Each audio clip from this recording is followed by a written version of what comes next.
Did you know that one of the largest migrations to Puerto Rico didn't come from Spain's mainland, but from a small group of islands off the coast of Africa, the Canary Islands?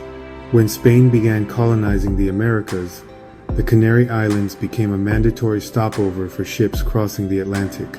These islands, with their warm climate and farming culture, were perfect training grounds for life in the Caribbean. By the late 1600s, the Spanish crown realized Puerto Rico's southern coast was underpopulated and vulnerable to attack. The solution?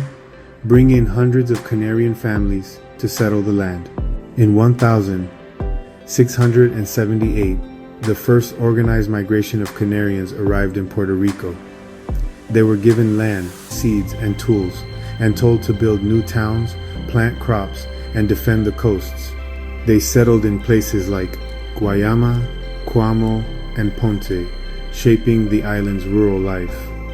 Over the 18th century, ship after ship brought more Canarian settlers. They founded towns like Barceloneta, Hatillo, and Yauco. They brought their music, their accent, their love of farming, and their toughness in the face of hurricanes and droughts. Historians estimate that by 1800, nearly half of Puerto Rico's rural Hispanic population had Canarian roots.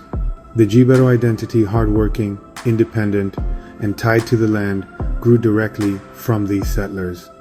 By the 1830s, fewer Canarians made the trip, as economic conditions changed back home.